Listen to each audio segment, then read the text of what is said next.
Wednesday mindset, we get on here, we talk for 10 or 15 minutes, and then we open it up and we let other people talk. And these are my favorite calls because it's really honestly nothing practically to do with business, right? But it's just more about how we can grow as leaders and individuals and people. And really, let's now take that full circle. That's everything about I was business. going to say, if you don't have the right mindset, it affects everything and greatly affects your business. hmm So, anyways, we touch all topics. Are you going to share today what you were telling me I earlier mean, though? you can kick it. No, I like it. I like it.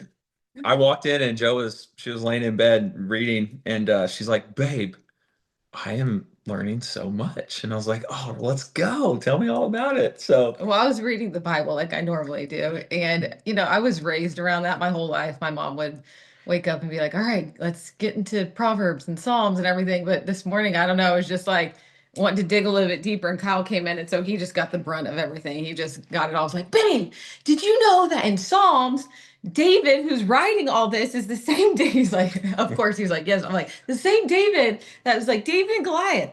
And then David made some terrible choices with Bathsheba, and she got pregnant, and he tried to kill her husband at the time, and did. and did, and like was very strategic with that. And then they lost that child, but then they got married and had a kid together, and that kid was Solomon, and Solomon is who wrote Proverbs. most of Proverbs. And so I don't know, a lot of things like just started clicking, but I was like, my biggest takeaway from all of that was like, God uses really not messed up people, but people that can make Broken. some messed up choices. I'm like, praise God for that. But I don't know. It was really cool this morning, like connecting a lot of dots. And so he got to hear all about it for a I long was time. like, "All right, we're going Sunday school. Here we go." Yeah, I mean, but to your point, it was like, okay, so and again, we're not trying to preach, but I am trying on a high level to go, okay, Oh, I let's thought let's that's why I came. all right, that's what yeah, but look, you got David who God calls a man after his own heart. You got Solomon who was the wisest, he asked for wisdom, he was the wisest man to ever live, right? And both of them had major, major, major flaws. I mean, for crying out Yeah, loud. bad You choices. had an affair and got a woman pregnant and then had her husband killed. Like that's about as bad as it gets, right? Same thing with Solomon, right? He tried to find all of, he was also one of the richest men to ever live. So he had everything he wanted. We were talking today, he had 700 wives. We're like, what? I was like, that's like a different wife every single day for a couple years. And yeah. Whew. But think of the impact they had for the kingdom and like when what they've done. And so it's just such a reminder that because I think the biggest problem in this business, the number one biggest problem is lack of belief. And the number one biggest problem is not lack of belief in the company or in the product, but it's in ourselves. Because we always think we're not good enough. We always think we're not worthy. We always think we're not capable enough. And these qualified. And these stories are such a good reminder of how some of the people that had the biggest impact on our faith as we know it were not necessarily qualified. They were not necessarily good enough. They were not necessarily, ever thought they could have done what they didn't, right? But God used them anyways.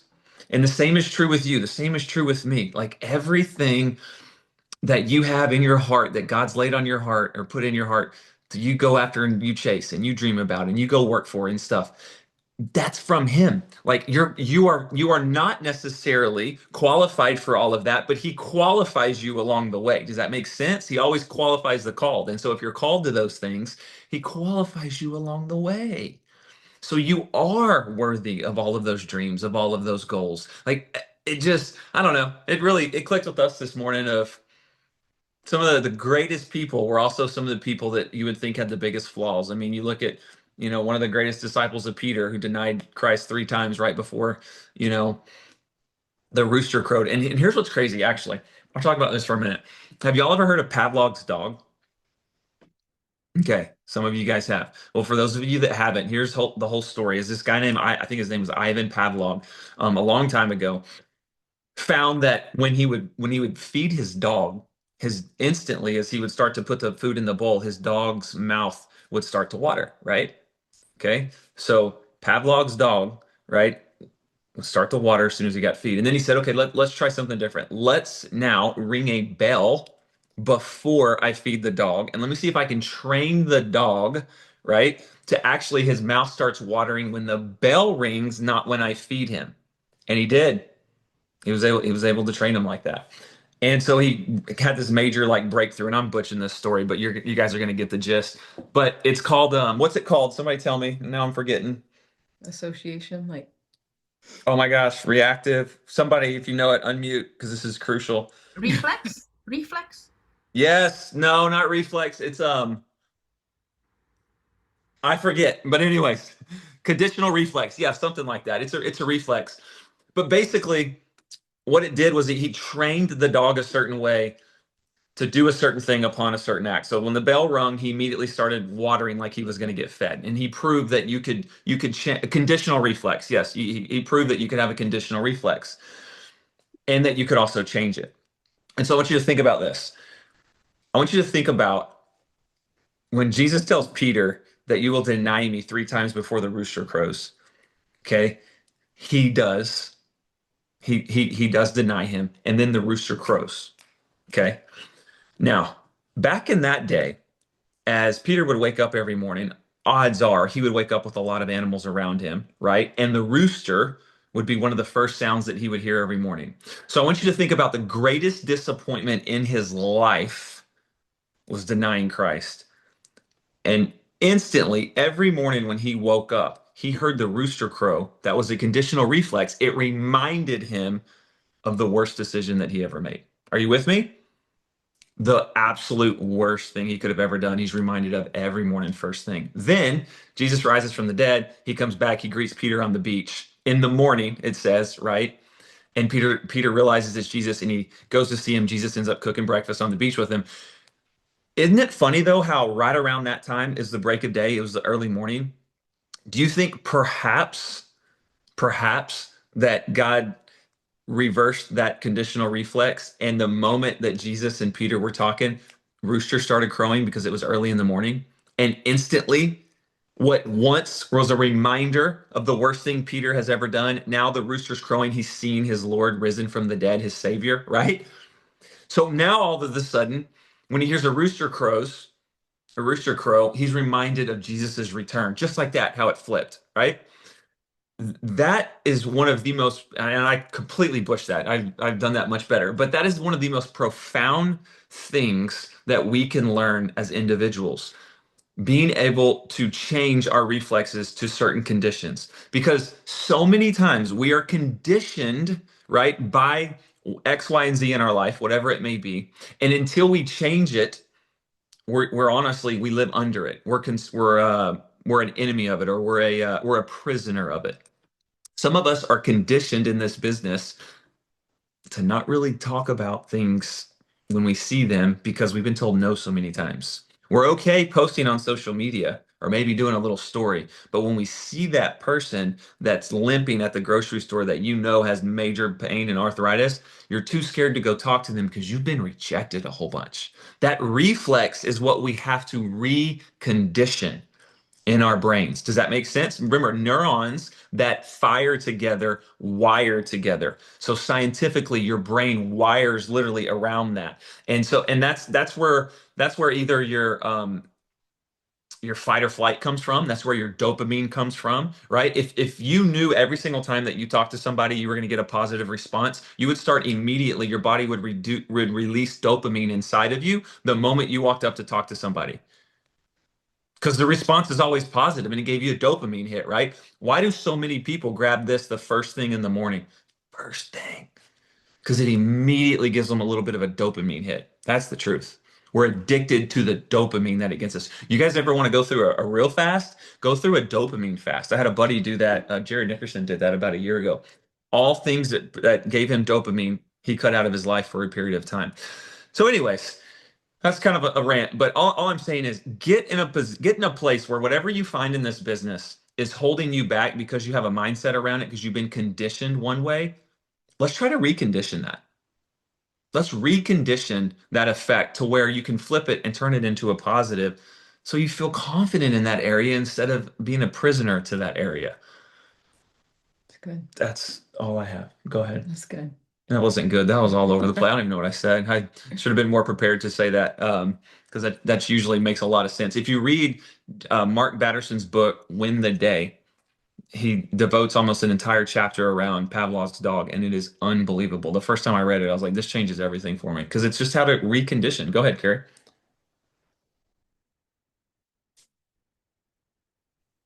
Can you guys hear me okay? Because it's been lagging the whole time and I didn't know if it's me or you guys. No, it's good. Okay. So I felt before you even started talking, I just felt to share this. And now what you shared, I feel like it's just like a God thing that I'm supposed to share. So I've been reading this book called, which I talked about last week on here a little bit. It's called Building an Empire with Brian Carruthers. It's really, really good. But there's something in the book, it's all so great, but there's something in the book that really has stuck out to me.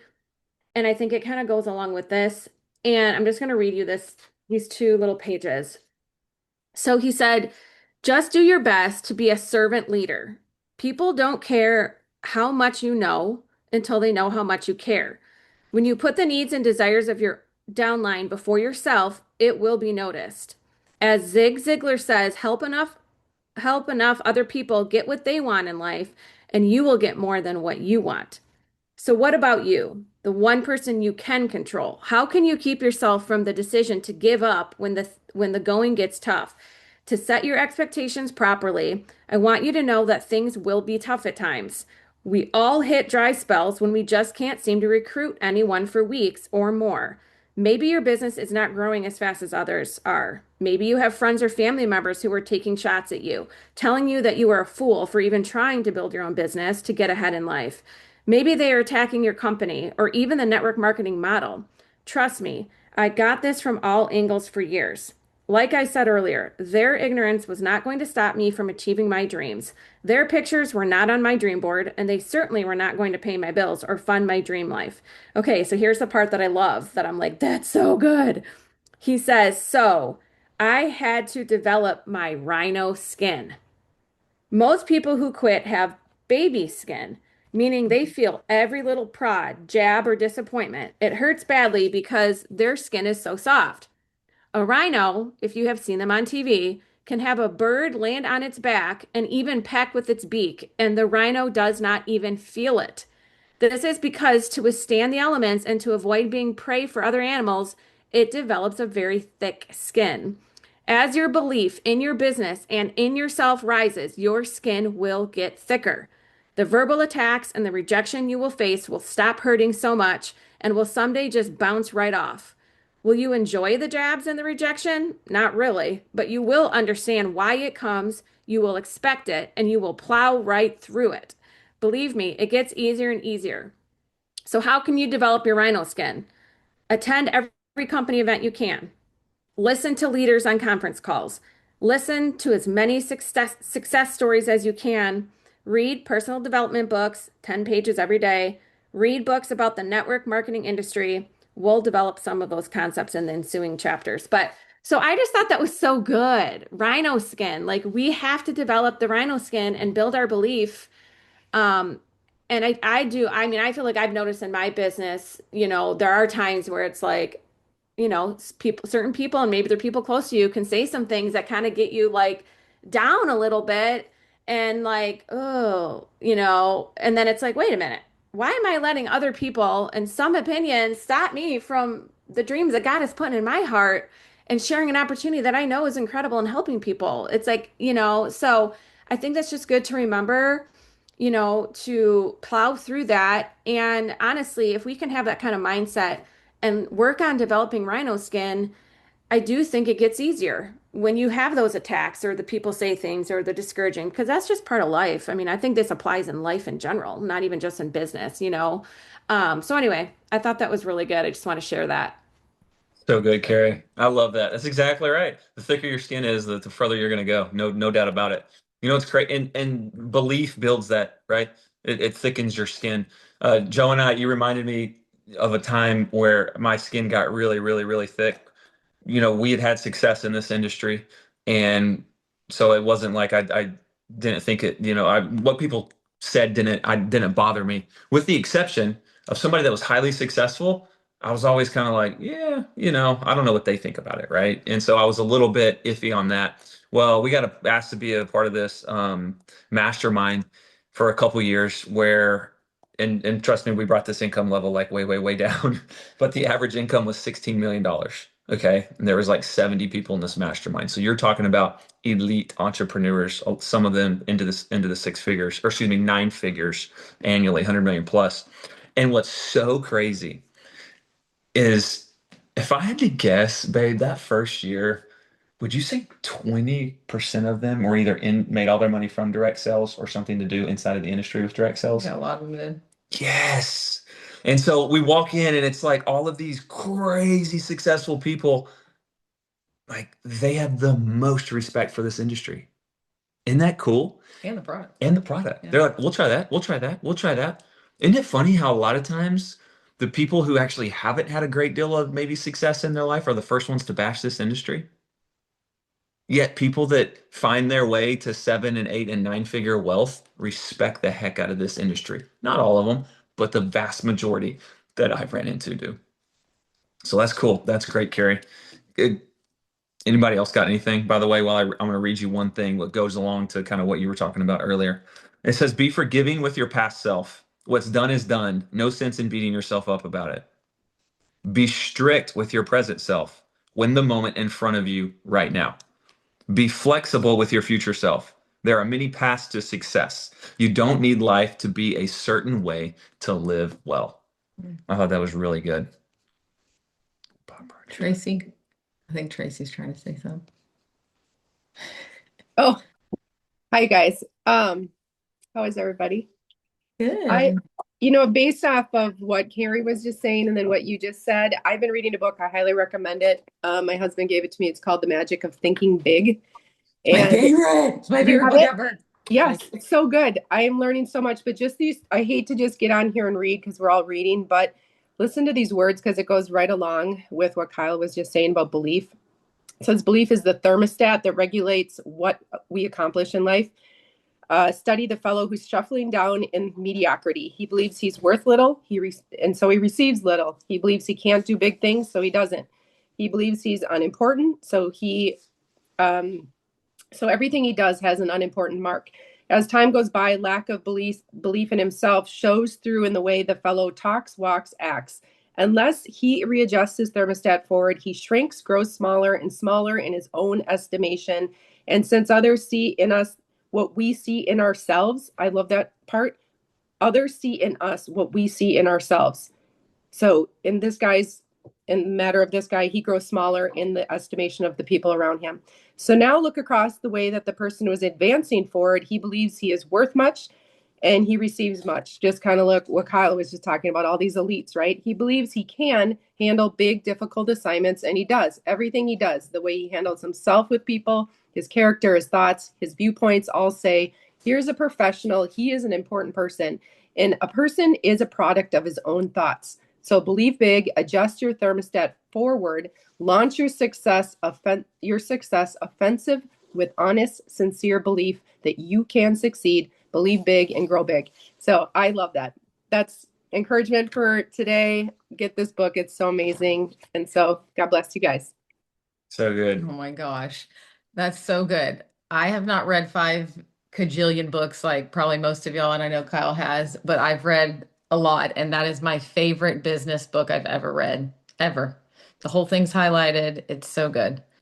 Dr. David Schwartz. Yeah. Magic of Thinking Big. Magic of Thinking Big. Copies. We probably got a few copies. Yeah, it's so good. So good. Were you gonna say that? No, I just wrote it down. That was so good. know. A person is a product of his own thoughts. Wow. I finally got my mind clear. It's called the conditioning effect.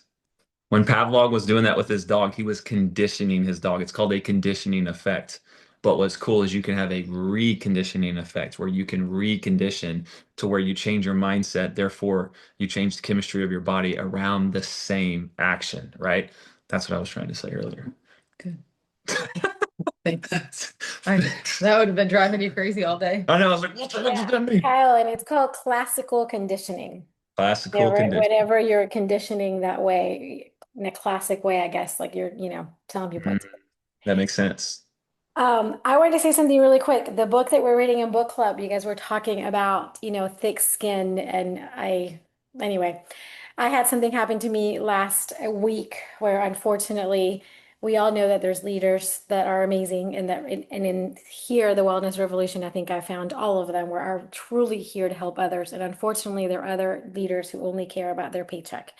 And so I had a situation with someone else that was in a different downline that had all these issues, and here I'm trying to save her, and and I learned that it didn't go the way that I wanted, but I also learned a lot of what people are, and how lucky we are that we have leaders that truly care about us. And so whenever, I don't know who it was, Carrie, that was reading about you really do need to care about your downline first. I mean, it shows, and I really do think that your business will grow. I mean, no matter what, whenever you do that. And I was just very disappointed when I saw the Mm. fact of the other side, and I was like, wow, this is crazy. And I feel really sorry for that person who ended up Yeah. leaving the company Mm. because it just didn't work out. But when you guys were talking about thick skin, also just now, I had someone call me and say, "Oh, I noticed a difference, in the patch, but we're gonna stop wearing it because we feel like we want to know really what's going on with their son, not really that it's working." And inside of me, I'm like, that doesn't make any sense to me. I don't understand. I had my best friend who had been trying forever, and finally I said, yes, there are some studies. I finally sent them to her, and she said, well, that's great, but it's only 50 people. So unless you have something bigger, like I'm not willing to even try it. And I started writing. So you'll learn how to react better. Like I literally started writing this old email, like not nasty, but like, okay, well, there's all these other studies and pharmaceutical and it doesn't work and I'm writing and writing and then I was like, it's not worth it. Like in my opinion, I was like, I'm not going to convince her it's not worth it. So I literally erased everything and just let it be. So sometimes we just have to let it be, and I did. I was like, I'm not going to convince her. I've been trying for 2 years, and it's not going to work. And so there's something that I wrote down that I'll share with the book club later that says you get freedom when you are disliked by someone because that means that you're doing you no matter what other people think. And so I think we need to get to the point where like it doesn't matter what, and that's the book that we're reading that's called The Courage to be Disliked, that we don't have to be liked by everybody. Not everybody has to buy a product. Not everybody has to believe you, although, we want them to. But whenever we let go of that, then we have freedom. Like we are truly able to just live at peace, and that's what he says on the book. And I really, really like that. So it's hard. It is very hard. It's not easy. It's easier said than done to not worry about what other people think in general in your life. Like we are conditioned, there you go, to want to be liked. We are conditioned to want to be popular, want to be liked, want to, everybody, but really, um, this book talks all about that you need to figure out who you are, and it doesn't really matter what other people think. And then at that point, you're Mm. truly living your best life per se. That's good. I think so often people find it being confident when you respond with all the perfect words and all like explaining everything. But so often I think it's you're being more confident by just saying, "Hey, let's let it go," you know? And I think that can say a lot to down the road when maybe they're willing to come back around and be like, she didn't give me that whole novel of a spiel. She just said, "Okay, fine, that's totally fine." So that's good. That's so good. Totally agree. Yeah, if you want to be liked, don't be in this business. No. Don't be in this business. But if you want to be, let's see, if you aren't willing to risk the unusual, you will have to settle for the ordinary, right? This is unusual, but none of us are after an ordinary life, right? If we were, we'd all be in a cubicle somewhere right now. But we're not, because we don't want an ordinary life. So we're doing the unusual, and when you do the unusual, a lot of friction comes with that from other people. So guys, this has been awesome. Thank you all so much for sharing everything that you shared, Tracy, Carrie, Dr. Catherine, everybody, all of these comments as you're reading through these comments. There's so much wisdom here, and you guys just have so much knowledge and wisdom. It's cool because you guys are just the real deal. Y'all are leaders, and you're leading yourself first, and you can tell by the way that you respond. And so it's fun to do this with you guys. So good to see y'all. Y'all have an amazing Wednesday. Everybody enjoy your day, and we will talk soon. Bye, guys.